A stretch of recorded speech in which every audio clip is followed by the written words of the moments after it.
Everyone, this is Aarti and welcome to SR education online classes. अपनी GK में मैंने आपको हिस्ट्री और पॉल साइंस के ऑलरेडी एमसीक्यू सीरीज़ को डिस्कस करा है। आज हम जो डिस्कस करेंगे वो हमारा न्यू सब्जेक्ट रहेगा ज्योग्राफी से रिलेटेड जो क्वेश्चन आंसर रहेंगे जो प्रीवियस एग्ज़ाम में कहीं ना कहीं पूछे गए हैं, चाहे वो टीचिंग के एग्ज़ाम हो या फिर नॉन टीचिंग के एग्ज़ाम हो।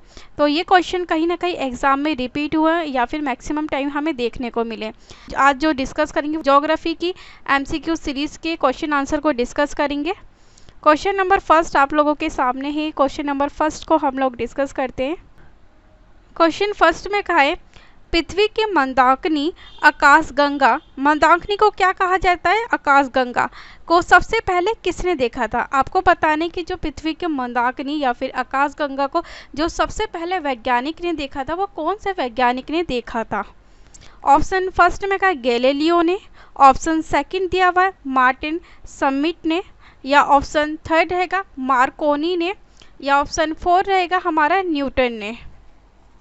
इसका जो राइट आंसर रहेगा हमारा ऑप्शन नंबर फर्स्ट रहेगा। जो सबसे पहले पृथ्वी की जो मंदाकिनी या फिर जिसे आकाशगंगा कहते हैं सबसे पहले गैलीलियो ने देखा था। तो चलिए इसके कुछ पॉइंट्स को हम लोग डिटेल में भी डिस्कस कर लेते हैं। आकाशगंगा गैलीलियो द्वारा सबसे पहले देखी गई। किसके द्वारा देखी गई थी? गैलीलियो के द्वारा देखी गई थी। गैलीलियो ने वर्ष 1609, ये वर्ष याद रखना है, काफ़ी इंपॉर्टेंट है। कब देखा था? 1609 में देखा था। पहली बार दूरबीन का इस्तेमाल करते हुए रात में आसमान का अध्ययन किया। मंदाकिनी जो असंख्य तारों का एक विशाल गैस पुंज होता है। मंदाकिनी किसे कहा जाता है? मंदाकिनी या फिर आकाशगंगा किसे कहते हैं? जो असंख्य तारों होते हैं यानी कि बहुत सारे तारे होते हैं, उसका एक विशाल बड़ा गैस पुंज होता है, उसे हम क्या कहते हैं? उसे आकाशगंगा कहते हैं या फिर उसे क्या कहा जाता है? मंदाकिनी कहा जाता है। इस पॉइंट को आप लोग जरूर याद रखना और कभी कभी एग्जाम में डायरेक्टली क्वेश्चन पूछ लिए जाते हैं इस पॉइंट से रिगार्डिंग भी। चलिए अपने अगले क्वेश्चन की तरफ बढ़ते हैं। क्वेश्चन नंबर 2 आप लोगों के सामने है। क्वेश्चन नंबर 2 को हम लोग डिस्कस करते हैं। विश्व के भूगोल का संस्थापक कौन है? इसमें आपको बता रहे हैं जो विश्व के जो भूगोल यानी कि वर्ल्ड की ज्योग्राफी का जो संस्थापक माना जाता है वो कौन से वैज्ञानिक माने जाते हैं? ऑप्शन फर्स्ट में का टोलमी, ऑप्शन सेकंड रहेगा इरेटोस्थनीज, या ऑप्शन थर्ड रहेगा हिकेट्स, या ऑप्शन फोर रहेगा हेरोडोटस।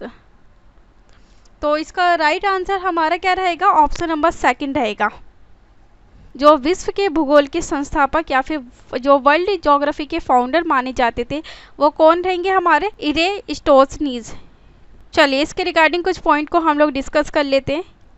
विश्व के भूगोल का संस्थापक भूगोलवेत्ता इरेटोस्थनीज कौन थे? यूनानी थे, जिन्होंने भूगोल की परिभाषा का विस्तार किया था और ज्योग्राफी के बारे में पूरी डेफिनेशन दी थी विस्तार से। क्वेश्चन नंबर थर्ड आप लोगों के सामने है। क्वेश्चन नंबर थर्ड को हम लोग डिस्कस करते हैं। निम्नलिखित में से किस वैज्ञानिक ने यह सिद्ध किया कि सूर्य के चारों ओर प्रत्येक नक्षत्र का जो मार्ग है वो दीर्घवृत्ताकार है? इसमें आपको बताने की कौन से वैज्ञानिक ने यह सिद्ध किया था कि जो सूर्य के चारों ओर प्रत्येक जो नक्षत्र का जो मार्ग होता है वो दीर्घवृत्ताकार होता है। ऑप्शन फर्स्ट में का है कैप्लर, ऑप्शन सेकंड रहेगा गैलीलियो, ऑप्शन थर्ड रहेगा न्यूटन, या फिर ऑप्शन नंबर 4 में का है कोपरनिकस। इसका राइट आंसर क्या रहेगा? ऑप्शन नंबर फर्स्ट रहेगा कैप्लर। चलिए इसके पॉइंट कुछ हम डिटेल में डिस्कस कर लेते हैं। जो कैप्लर थे, जो खगोल शास्त्री थे हमारे, इन्होंने सबसे पहले ये सिद्ध किया था कि जो सौर मंडल में जितने भी हमारे ग्रह होते हैं वे सूर्य के चारों ओर कैसे चक्कर लगाते हैं? दीर्घवृत्ताकार में चक्कर लगाते हैं। तो इसे आप लोग याद रखना, इंपॉर्टेंट पॉइंट है हमारे। क्वेश्चन नंबर 4 आप लोगों के सामने है। क्वेश्चन नंबर 4 को डिस्कस करते हैं हम लोग। क्वेश्चन नंबर 4 में कहा कि जो धूमकेतु है वो किसके चारों ओर चक्कर लगाते हैं, यानी किस ग्रह के चारों ओर चक्कर लगाते हैं? ऑप्शन फर्स्ट में कहा है पृथ्वी के, ऑप्शन सेकंड रहेगा हमारा शुक्र के, या ऑप्शन थर्ड रहेगा सूर्य के, या ऑप्शन नंबर 4 हमारा आंसर रहेगा बृहस्पति के। तो इसका राइट आंसर क्या रहेगा हमारा?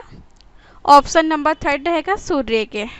जो धूमकेतु है वो सूर्य के चारों ओर चक्कर लगाते हैं। चलिए इसके कुछ पॉइंट को हम लोग डिस्कस कर लेते हैं डिटेल में। सूर्य के चारों ओर चक्कर लगाने वाली धूल कण पत्थर के छोटे छोटे टुकड़ों जैसे बर्फ गैस के संग्रह होते हैं। क्या होती है? संग्रह होती है, हम क्या कहते हैं? धूमकेतु कहते हैं। सूर्य और इनके चारों ओर भ्रमण करने वाले जितने भी हमारे ग्रह होते हैं, उपग्रह होते हैं, धूमकेतु होते हैं, उल्काएं होती है तथा क्षुद्र ग्रह संयुक्त रूप से सौरमंडल कहलाते हैं। सौरमंडल में कौन कौन से आते हैं? जो सूर्य के चारों ओर भ्रमण करते हैं या फिर चक्कर लगाते हैं। कौन कौन से होते हैं? पहले नंबर पर ग्रह, सेकंड पे ग्रह के उपग्रह, उसके बाद धूमकेतु आ जाएगा, धूमकेतु के बाद हमारी उल्काएं आ जाएगी, उसके बाद क्षुद्र ग्रह आ जाएगा, और ये सारे क्या होते हैं? संयुक्त रूप से सौरमंडल कहलाते हैं। चलिए क्वेश्चन नंबर 5 आप लोगों के सामने, क्वेश्चन नंबर 5 को हम लोग डिस्कस करते हैं। निम्नलिखित में से कौन सा सौर प्रणाली से संबंधित नहीं है? आपको बताना है इस क्वेश्चन में कि जो ग्रह दिए हुए हमें, एक जो ग्रह है वो हमारा सौर प्रणाली से संबंधित नहीं है। ऑप्शन फर्स्ट में का क्षुद्र ग्रह, ऑप्शन सेकंड रहेगा धूमकेतु, ऑप्शन थर्ड में का ग्रह, या ऑप्शन नंबर 4 रहेगा निहारिका। इसका राइट आंसर क्या रहेगा हमारा? ऑप्शन नंबर 4 रहेगा निहारिका। निहारिका जो है वो सौर प्रणाली या फिर सौर मंडल से संबंधित नहीं है, इसे आप लोग याद रखना है, निहारिका। चलिए इसके कुछ पॉइंट हम लोग डिटेल में डिस्कस कर लेते हैं। निहारिका सौर प्रणाली का भाग नहीं है। क्या है? निहारिका सौर प्रणाली का भाग नहीं है, अभी हमने डिस्कस किया था, क्योंकि निहारिका घूमते हुए जो गैसों का बादल है। क्या है? निहारिका घूमते हुए गैसों का बादल है। सूर्य तथा इसके ग्रहों की जो उत्पत्ति हुई थी वो इन्हीं गैसों के बादलों से हुई थी। क्या हुई थी? जो सूर्य और सूर्य के जो ग्रह हैं, ग्रहों की जो उत्पत्ति हुई थी, जो आविष्कार हुआ था, वो कहाँ से हुआ था? गैसों के बादलों से हुआ था। इसे आप लोग याद रखना। संयुक्त रूप से जो सौरमंडल के भाग है कौन कौन से? नंबर 1 पे क्षुद्र ग्रह, नंबर सेकंड क्या रहेगा? धूमकेतु, नंबर थर्ड पे ग्रह आएंगे, और नंबर 4 पे सूर्य आएगा, और नंबर 5 हमारा उल्काएं आएगी। ये सारे हमारे क्या है? सौरमंडल के संयुक्त रूप से भाग है, हमारे सौरमंडल में पाए जाते हैं। क्वेश्चन नंबर 6 आप लोगों के सामने है। क्वेश्चन नंबर 6 को डिस्कस करते हैं। पल्सर क्या होता है? इसमें आपको बताने की जो पल्सर है, पल्सर क्या है? ऑप्शन फर्स्ट में कहा पृथ्वी की ओर जा रहे तारे होते हैं, या ऑप्शन सेकंड रहेगा पृथ्वी से दूर जा रहे तारे होते हैं, या ऑप्शन थर्ड रहेगा तेजी से घूमने वाले तारे को हम पल्सर कहते हैं, या ऑप्शन 4 रहेगा उच्च तापमान वाले तारे होते हैं जिन्हें हम पल्सर कहते हैं। तो इसका राइट आंसर हमारा क्या रहेगा? ऑप्शन नंबर 3 रहेगा। जो पल्सर होते हैं वो तेजी से घूमने वाले तारे होते हैं। कैसे घूमते हैं? तेजी से घूमते हैं। चलिए इसके कुछ पॉइंट को हम लोग डिस्कस करते हैं डिटेल में।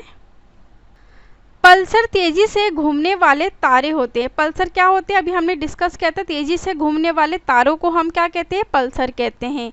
जो चंद्रशेखर सीमा 1-4 मेगा सेकेंड, इसमें क्या होता है कि जो पल्सर होते हैं जो तेजी से घूमने के कारण इसके अंदर जो इलेक्ट्रॉन होते हैं वो अधिक वेग के कारण नाभिक से बाहर चले जाते हैं बिल्कुल, और जो सिर्फ न्यूट्रॉन होते हैं वो इस अवस्था में बच जाते हैं। जो न्यूट्रॉन बचते हैं इसकी अवस्था को हम क्या कहते हैं? पल्सर कहते हैं, या फिर हम कहेंगे न्यूट्रॉन तारा कहते हैं इसे। तो ये काफ़ी इंपॉर्टेंट है, इसे भी आप लोग याद रखना। चलिए अगले क्वेश्चन को डिस्कस करते हैं।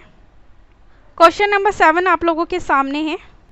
पृथ्वी और सूर्य अधिकतम दूरी पर कब होते हैं? आपको बताने की जो पृथ्वी और सूर्य जब अधिकतम दूरी पर होते हैं वो कब होते हैं? ऑप्शन फर्स्ट में का 30 जनवरी को, ऑप्शन सेकंड रहेगा 20 दिसंबर को, ऑप्शन थर्ड में का है 22 सितंबर को, ऑप्शन 4 रहेगा 4 जुलाई को। इसका राइट आंसर क्या रहेगा? ऑप्शन नंबर 4 रहेगा 4 जुलाई। चलिए इसके कुछ पॉइंट को हम लोग डिटेल्स में डिस्कस कर लेते हैं। पृथ्वी जब सूर्य से अधिकतम दूरी पर होती है तो इसे हम क्या कहते हैं? अपसौर कहते हैं। जो ऐसी स्थिति होती है कब होती है? हमारी 4 जुलाई को होती है। चलिए क्वेश्चन नंबर 8 आप लोगों के सामने, क्वेश्चन नंबर 8 को डिस्कस करते हैं। सूर्य के चारों ओर घूमने वाले ग्रहों की कुल संख्या कितनी होती है? इसमें आपको बताने जो सूर्य के चारों ओर घूमने वाले जितने भी हमारे ग्रह होते हैं, ग्रहों की जो संख्या होती है, टोटल संख्या, वो कितनी रहती है हमारी? ऑप्शन फर्स्ट में का 5 होती है, ऑप्शन सेकंड रहेगा 8 होती है, ऑप्शन थर्ड में का 7 होती है, या ऑप्शन 4 रहेगा 6 होती है। इसका राइट आंसर क्या रहेगा? ऑप्शन नंबर सेकंड रहेगा। टोटल जो ग्रह की संख्या होती है वो 8 होती है। चलिए कुछ पॉइंट को हम डिटेल में डिस्कस कर लेते हैं। सूर्य के चारों घूमने वाले ग्रहों की टोटल संख्या कितनी बताई है अभी मैंने? 8 होती है। कौन कौन सी होती है? नंबर फर्स्ट पे बुध, नंबर सेकंड पे शुक्र, नंबर थर्ड पे पृथ्वी, नंबर 4 पे मंगल, नंबर 5 पे बृहस्पति और नंबर 6 पे शनि आता है, नंबर 7 पे अरुण आता है और नंबर 8 पे वरुण आता है। कितने हो गए हमारे? 8 ग्रह हो गए जो सूर्य के चारों ओर घूमते हैं। सभी ग्रह सूर्य की परिक्रमा करते हैं या फिर क्या करते हैं? चक्कर लगाते हैं। चक्कर कैसे लगाते हैं? पश्चिम से पूरब की ओर करते हैं या फिर परिक्रमा करते हैं। परंतु शुक्र और जो अरुण है वो इसके अपवाद है, वो पश्चिम से पूरब की ओर परिक्रमा कभी नहीं करते सूर्य की। ये सूर्य के चारों ओर कैसे घूमते हैं? पूरब से पश्चिम की दिशा में परिक्रमण करते हैं या फिर परिक्रमा करते हैं या फिर चक्कर लगाते हैं। ये काफ़ी इंपॉर्टेंट पॉइंट थे, इनको भी आप याद रखना। चलिए क्वेश्चन नंबर 9 आप लोगों के सामने। क्वेश्चन नंबर 9 को हम लोग डिस्कस करते हैं। सौर प्रणाली का सबसे बड़ा ग्रह कौन सा है? आपको बताने की जो सौर प्रणाली यानी कि हमारा सोलर सिस्टम के अंदर, सौर मंडल के अंदर जो सबसे बड़ा ग्रह है वो कौन सा है? ऑप्शन फर्स्ट में कहा है पृथ्वी, ऑप्शन सेकंड में कहा है मंगल, ऑप्शन थर्ड में कहा है शनि, ऑप्शन 4 में कहा है बृहस्पति ग्रह। तो बताइए क्या रहेगा इसका आंसर? इसका राइट आंसर क्या रहेगा? हमारा ऑप्शन नंबर 4 रहेगा। जो सौर प्रणाली या फिर सौर मंडल का सबसे बड़ा जो ग्रह है वो बृहस्पति है। चलिए कुछ पॉइंट हम लोग डिस्कस करते हैं डिटेल में। सौर मंडल का सबसे बड़ा ग्रह कौन सा है? बृहस्पति है और इसके टोटल उपग्रह कितने? 67 हैं, जिनमें से गैनीमीड सबसे बड़ा उपग्रह है। किसका उपग्रह? बृहस्पति का उपग्रह है। चलिए क्वेश्चन नंबर 10 और क्वेश्चन नंबर लास्ट रहेगा इस क्लास का, इसे डिस्कस करते हैं हम लोग। क्वेश्चन नंबर 10 में क्या है? सौर प्रणाली के 4 सबसे बड़े ग्रहों का क्रम क्या रहेगा? इसमें आपको बताने की जो सोलर सिस्टम में हमारे सौर मंडल है उसमें जो 4 सबसे बड़े ग्रह हैं उनमें से जो उसका क्रम है, सही क्रम, सही सीरीज हमारी कौन सी रहेगी? ऑप्शन फर्स्ट में क्या है? बृहस्पति, या उसके बाद बुध, उसके बाद शनि और यूरेनस, या ऑप्शन नंबर सेकंड रहेगा बुध, फिर बृहस्पति, उसके बाद शनि और उसके बाद नेपच्यून होगा, या ऑप्शन नंबर थर्ड में क्या है? बृहस्पति, उसके बाद शनि आएगा, उसके बाद अरुण और उसके बाद वरुण आएगा, या ऑप्शन नंबर 4 रहेगा हमारा बृहस्पति, या उसके बाद बुध रहेगा, उसके बाद शनि आएगा और नेपच्यून आएगा।